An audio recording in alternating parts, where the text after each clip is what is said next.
I am sitting in my cramped studio apartment, staring at my phone as it vibrates on the coffee table. The name flashing across the screen is one I never expected to see again. 7 months ago, my wife Sarah walked out of our lives without a goodbye, leaving only a crumpled note that read, "I cannot do this anymore." Now her voice trembles through the speaker. "Carter, I need to talk to you. Please." Something has changed. I can feel it in the desperation coating her words. What I do not know yet is just how cruel the reason will turn out to be. Before I tell you what happened next, let me know where you are watching from in the comments below. Hit that like button if you have ever had someone from your past try to crawl back into your life when you finally moved on. And subscribe, because this story gets way more twisted than you think. Let me take you back to where it all started, back when I actually believed we had forever. Sarah and I had been married for 5 years when everything fell apart. We met in college during our sophomore year at Portland State University.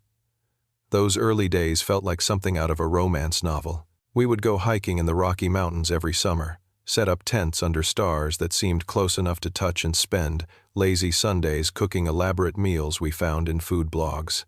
After 2 years of dating, I proposed to her on the same trail where we had our first real conversation about our dreams.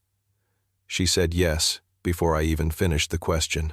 Our wedding was small and intimate, held in my hometown of Portland, Oregon, with about 50 people who actually mattered to us.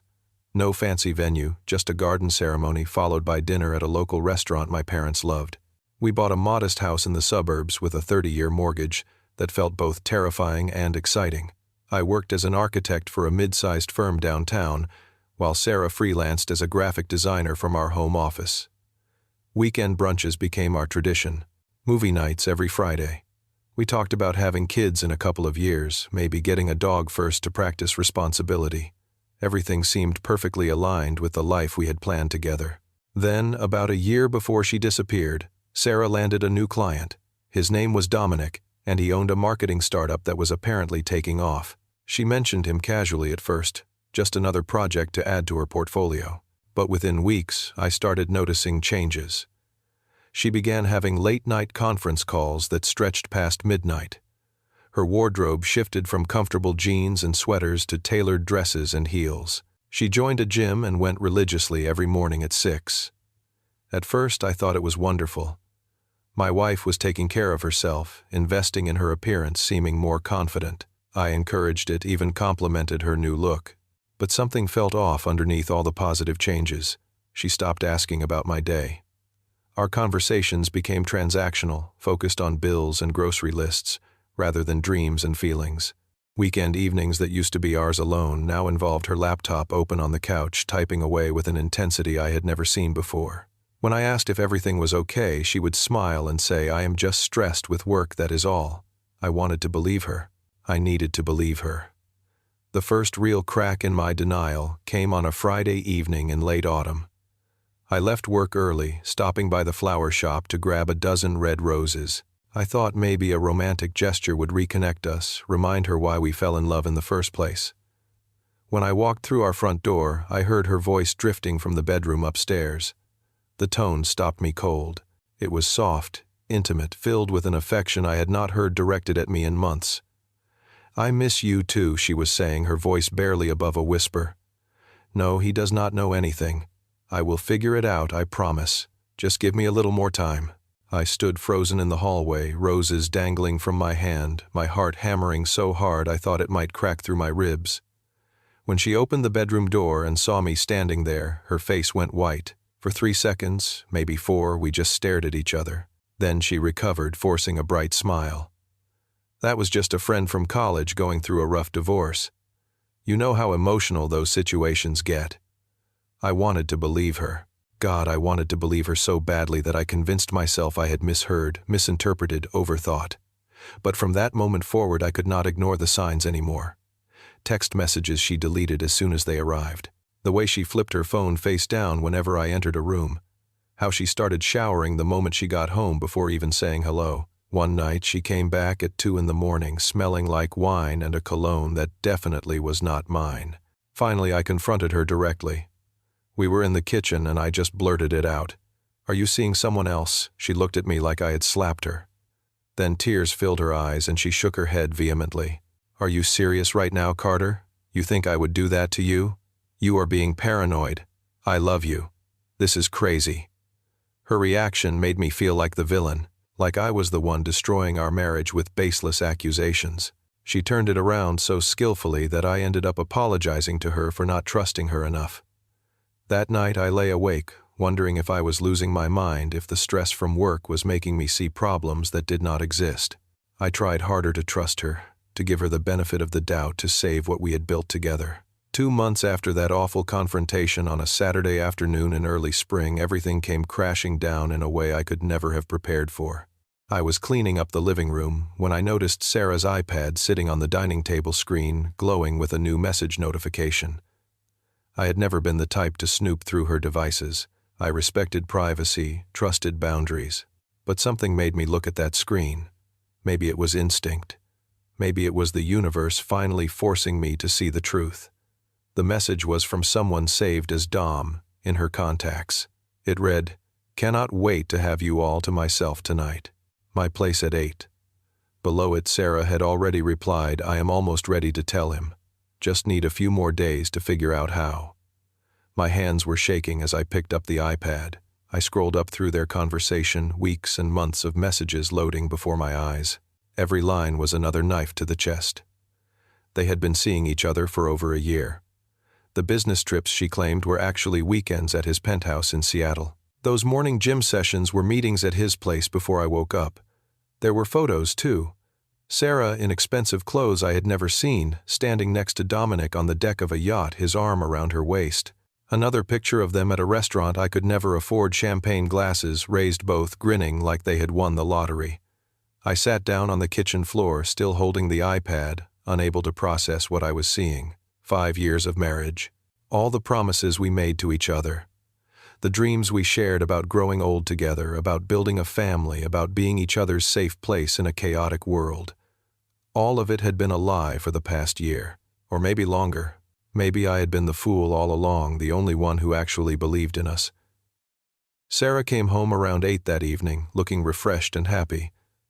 I was sitting at the dining table with the iPad in front of me, screen dark. She smiled when she saw me, starting to say something about her day, but I cut her off. "Want to explain this?" I turned the screen toward her. The color drained from her face so fast I thought she might faint. She opened her mouth, closed it, then just stood there staring at the evidence of her betrayal. There was no point in denying it anymore, and to her credit, she did not try. "I fell in love with him, Carter," she said quietly, not meeting my eyes. "I did not mean for it to happen, but it did." "You fell in love with him," I repeated, my voice sounding strange and distant even to my own ears. "How long?" "About 14 months. 14 months. The number felt surreal. Over a year of lying to my face every single day. "Where did you meet him?" "Through work. He hired me for a branding project. We started talking, and then we started meeting for coffee to discuss ideas, and then..." She trailed off, finally looking at me. "He makes me feel alive, Carter. With him, I feel like I can be someone more than just a wife in the suburbs. I am a good man, Sarah." My voice cracked. "I have been faithful to you. I have supported your career. I have loved you with everything I have. What more did you want from me?" She was crying now, mascara running down her cheeks. "You are a good man, Carter. You are. But with him, I feel something I have never felt before.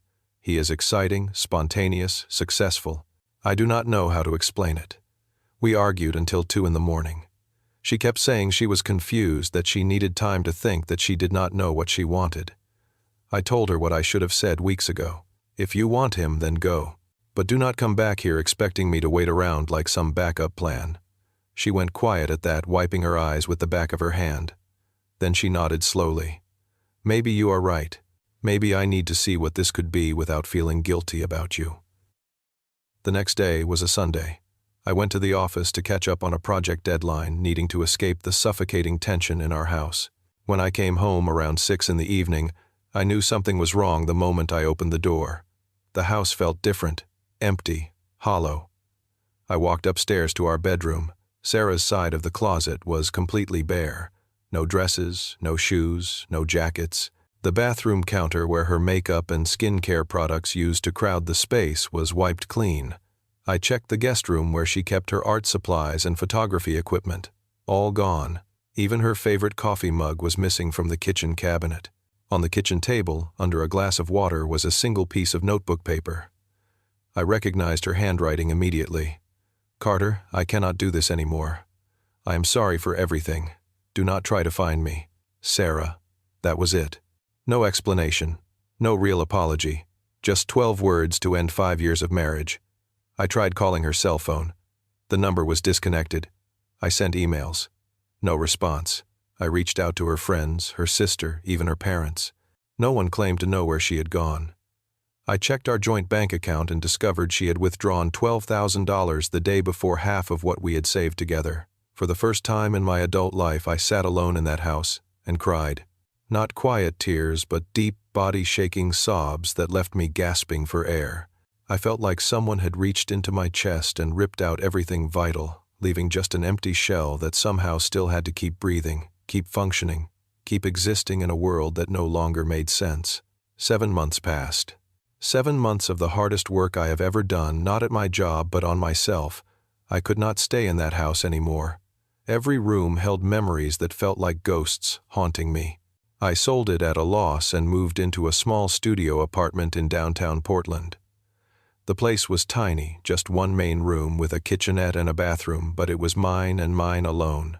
No history. No painful reminders. I started seeing a therapist named Dr. Helen Rodriguez. Twice a week I sat in her office and talked through the betrayal, the anger, the feelings of inadequacy that Sarah's affair had planted in my mind. Dr. Rodriguez helped me understand that Sarah's choices were not a reflection of my worth.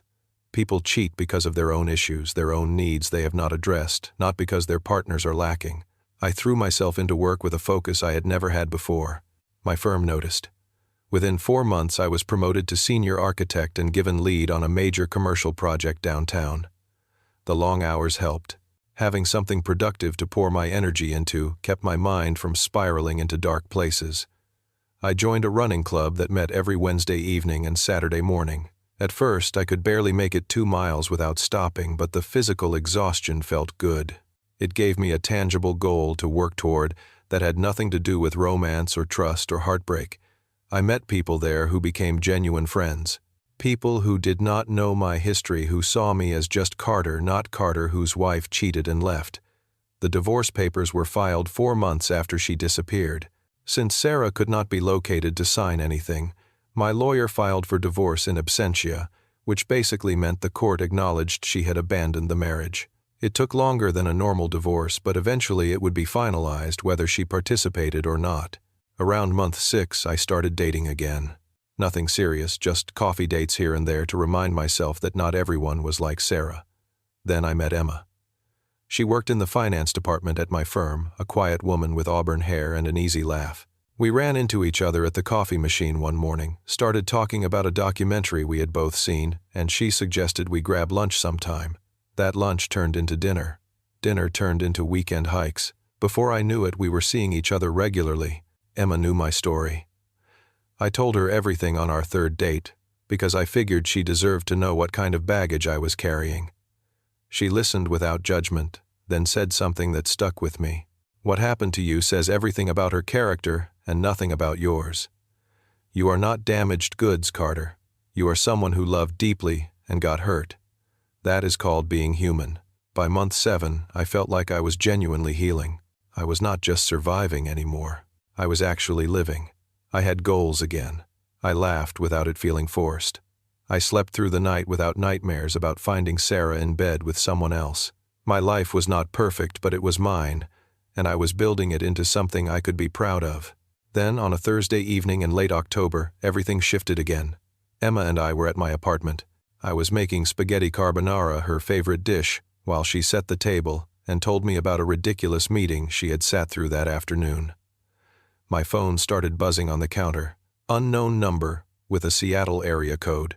I almost ignored it, but something made me answer. "Hello, Carter, it is me."